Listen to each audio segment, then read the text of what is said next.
ஓம் நம சிவாய நமக. தென்னாடுடைய சிவனே போற்றி, எந்நாட்டவர்க்கும் இறைவா போற்றி. ஒரு குழந்தை பார்த்திங்கன்னா பிறந்ததுக்கப்புறம் அதுக்கு நிரந்தரமாக இருக்கிறது அப்படிங்கிறது பார்த்திங்கன்னா அதோட பேர் அப்படிங்கிறது கடைசி வரைய அதற்கு ஒரு அடையாளமாகவே இருக்கின்றது. அப்படி வைக்கின்ற அந்த பேர் பார்த்திங்கன்னா நம்ம வணங்குகின்ற அந்த கடவுளுடைய பேரை கூட நம்ம வைப்போம். இல்லை நம்ம ஒரு வேண்டுதல் செலுத்தி அந்த இறைவனோட பேரை வைக்கிறோம், இவங்களோட பேரை வைக்கிறோம் அப்படின்னு கூட நம்ம வேண்டியிருப்போம். அந்த பேர்களை வைத்ததற்கப்புறம் இப்போ கடவுளோட பேரை வைக்கிறோம் அப்படிங்கிறதுக்கப்புறம் அதற்கப்புறம் நம்ம முறைப்படி எந்த கடவுளினுடைய பேரை நம்ம அம்சமாக நம்மளுடைய பிள்ளை இதே மாதிரி வரணும் அப்படின்னு நம்ம வைக்கிறோமோ அந்த பேரை வைத்தால் மட்டும் பத்தாது, அதற்கப்புறம் நம்ம செய்கின்ற சில ஆன்மீக காரியங்களும் இருக்குது அப்படிங்கிறத நம்ம உணர்ந்து கொள்ளணும். அதனால் சுவாமி பெயர் வைத்திருப்பவர்கள் இந்த மாதிரியான விஷயங்களை கடைபிடிக்கணும், சில விஷயங்களை நம்ம செய்யக்கூடாது அப்படிங்கிறத இந்த பதிவின் மூலமாக நம்ம தெரிந்து கொள்ளணும். மறக்காமல் நம்ம சேனலுக்கு புதுசாக வரவங்க நம்ம சிவன் கோயில் சேனலில் சப்ஸ்கிரைப் பண்ணி வச்சுக்கோங்க. உங்களுடைய நண்பர்களுக்கும் இந்த வீடியோவை பகிர்ந்து கொள்ளுங்கள். நாம் நம்மளுடைய குழந்தைகளுக்கு பார்த்திங்கன்னா ஏதோ ஒரு வேண்டுதலின் காரணமாக சுவாமியின் பெயரை வைத்திருப்போம். நம் வீட்டில் இருக்கும் பெரியவர்களுக்கு கூட சில சுவாமிகள் நாமத்தில் பெயர் இருக்கும். உதாரணத்திற்கு பார்த்திங்கன்னா ஐயப்பன், முருகன், கணேசன், மணிகண்டன், ஹரிஹரன், சிவா, இப்படி நிறைய ஆண்களின் பெயரும் திரிபுர சுந்தரி, பவானி, அன்னபூரணி, லட்சுமி, இப்படி பெண்களின் பெயரையும் நம் பிள்ளைகளுக்கு வைப்பது உண்டு. ஆனால் இப்படி ஏதோ ஒரு தெய்வத்தின் பெயரை ஒரு குழந்தைக்கு வைத்துவிட்டால் மட்டும் போதுமா?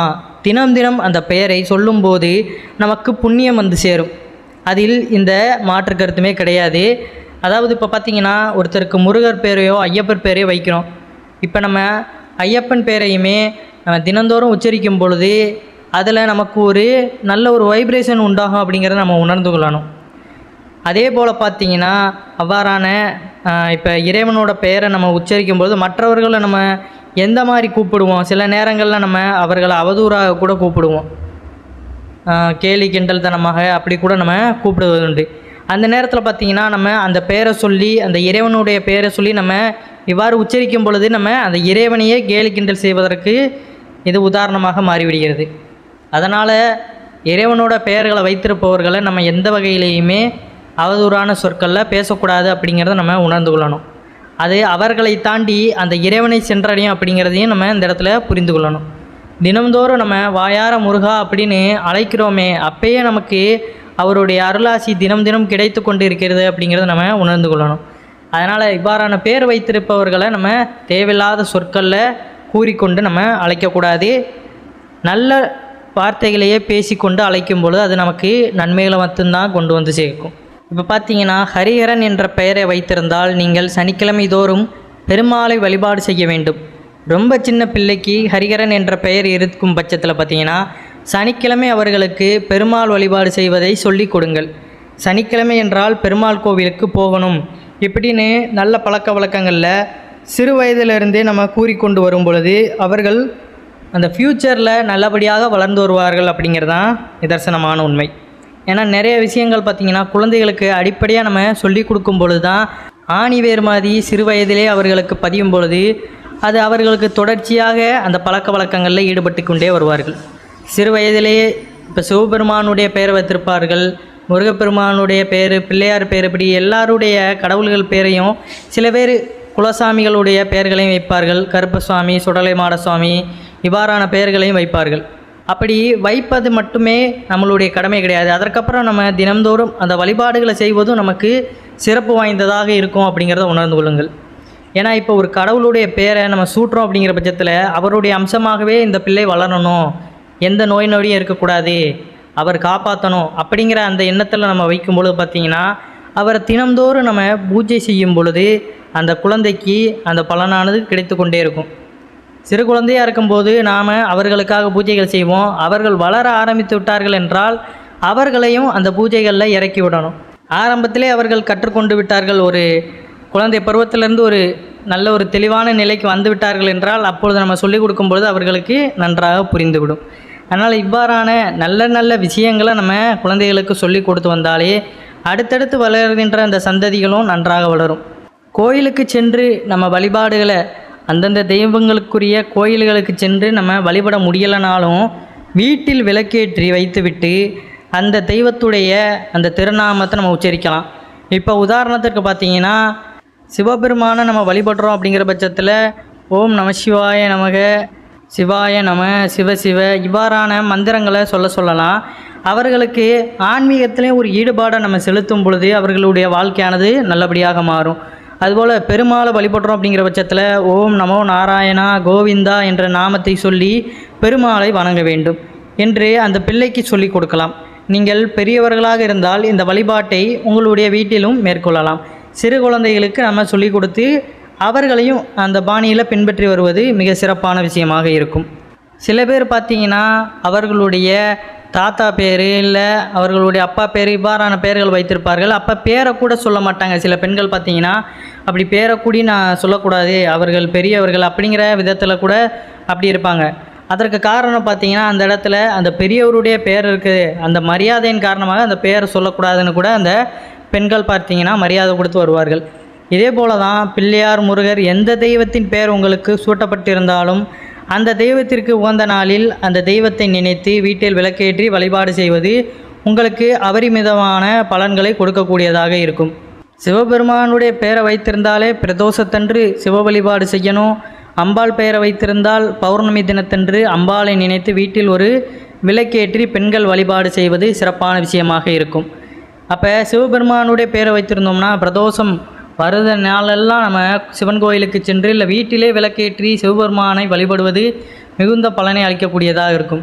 பெண்கள் அம்பாளுடைய பெயர் மகாலட்சுமி அப்படின்னு, பார்வதி, சரஸ்வதி, காளியம்மா இப்படின்னு நிறைய பெயர்களில் பெண் தெய்வங்களுடைய பெயர்களை வைத்திருப்பார்கள்.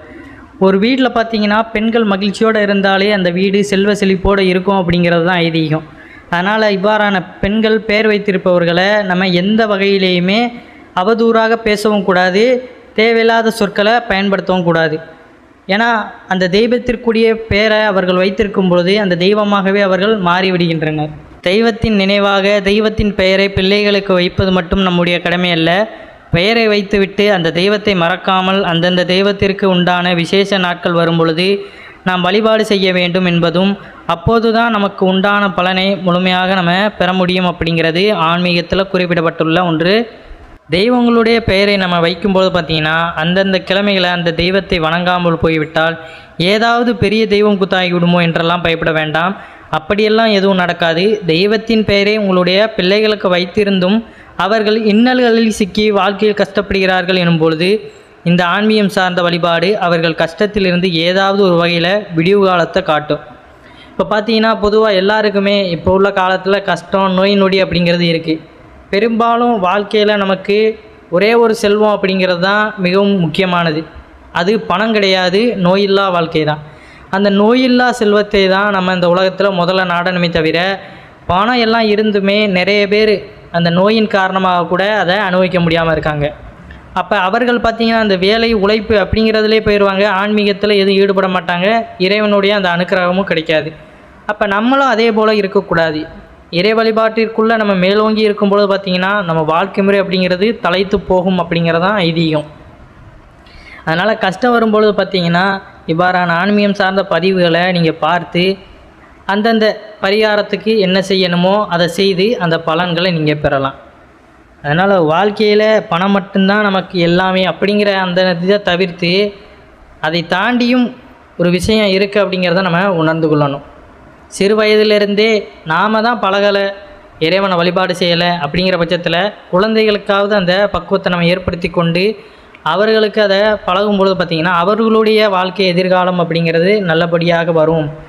அவர்களும் ஒழுக்க முறையில் இறைவனுக்கு அடிபணிந்து எந்த ஒரு தவறுகளும் செய்யக்கூடாது அப்படிங்கிற அந்த மனப்பான்மை அப்படிங்கிறது வந்துடும்.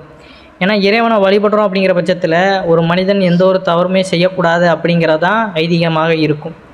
நம்ம ஆலயத்திற்கு செல்கிறோம், ஆலயத்திற்குள்ளே போனாலே நமக்குள்ளே ஒரு நேர்மறையான ஆற்றல் உருவாகும்.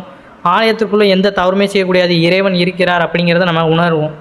அதே போல தான் நம்ம இறைவனை வழிபட ஆரம்பிச்சிட்டாலே நம்மளுக்கு அந்த ஒழுக்கம் அப்படிங்கிறது நமக்கு நன்றாக வந்துவிடும். ஏன்னா மனம் சஞ்சலமாக இருக்கும் பொழுது தான் நமக்கு தவறுகளை தூண்டும். ஒரு பொருளை பார்க்குறோம்னா அந்த இடத்துல நமக்கு அது கிடைக்கணும், அதை பறிக்கணும் அப்படிங்கிற அந்த ஆசைகள் அப்படிங்கிறது தேவையில்லாது மனிதன் உணரும் பொழுது தான் அந்த இடத்துல தவறு நடக்குது. எது சரி எது தவறு, உண்மைகள் எல்லாமே அவன் உணர்ந்து விட்டான் அப்படிங்கிற பட்சத்தில் அவன் இந்த உலகத்தில் மேலோங்கி வாழ்வான் அப்படிங்கிறது தான் உண்மை. அதனால் எல்லாவற்றையுமே அறிந்து இறைவனை முழுமையாக உணர்ந்து வாழ்க்கையை நம்ம ஆராய்ந்து வாழும் பொழுது அது நமக்கு நன்றாகத்தான் அமையும் அப்படிங்கிறதையும் நம்ம தெரிந்து கொள்ளணும். அதனால் மேற்கூறிய சொல்படி பார்த்திங்கன்னா இறைவனுடைய பெயரை வைத்திருப்பவர்களை நம்ம எந்த வகையிலையுமே அமங்கலமான வார்த்தைகளையும் எதிர்மறையான சொற்களையும் கொண்டு நம்ம பேசவும் கூடாது, திட்டவும் கூடாது. அது அந்த இறைவனையே நம்ம திட்டுவதற்கு சமமாக இருக்கும் அப்படிங்கிறத இனிமேல் நம்ம உணர்ந்து கொண்டு செயல்படணும். அந்தந்த நாட்களில் தவறாமல் இறை வழிபாடு செய்யுங்க. உங்களுடைய குழந்தைகளுக்கும் எந்த தெய்வத்தினுடைய பெயரை நீங்கள் சூட்டியிருக்கீங்களோ அந்த தெய்வத்தை வழிபாடு செய்வதற்கு அவர்களுக்கு சொல்லி கொடுங்க. நீங்களும் இப்போ உதாரணத்துக்கு எந்த தெய்வத்தோட பெயரை வைத்திருக்கீங்களோ அந்த தெய்வத்தோட பெயருக்கு அந்தந்த நாட்களில் சிறப்பு நாட்களில் வழிபாடுகளை மேற்கொள்ளுங்க. நல்லதே நடக்கும். கஷ்டங்கள் எதுவாக இருந்தாலுமே அவர்கள் பார்த்து கொள்வார்கள். நிச்சயமாக பார்த்திங்கன்னா குழந்தைகளோட அவர்களுடைய எதிர்கால வாழ்க்கையில் ஒரு நல்ல மாற்றம் கிடைக்கும். கஷ்டம் வரும்போது தானே நம்ம பரிகாரத்தை தேடுவோம். உங்களுக்கு சாமி பேர் வச்சுருக்காங்களா? நீங்கள் வாழ்க்கையில் ரொம்ப கஷ்டப்பட்டு இருந்தால் மேல் சொன்ன ஆன்மீக குறிப்பு உங்களுக்கு உதவி பண்ணும் அப்படிங்கிறதான் நிதர்சனமான உண்மை. அனைவரும் என்றும் இறையருள் பெற்று நலமுடன் வாழ வேண்டும். நன்றி, வணக்கம். ஓம் நம சிவாய நமக.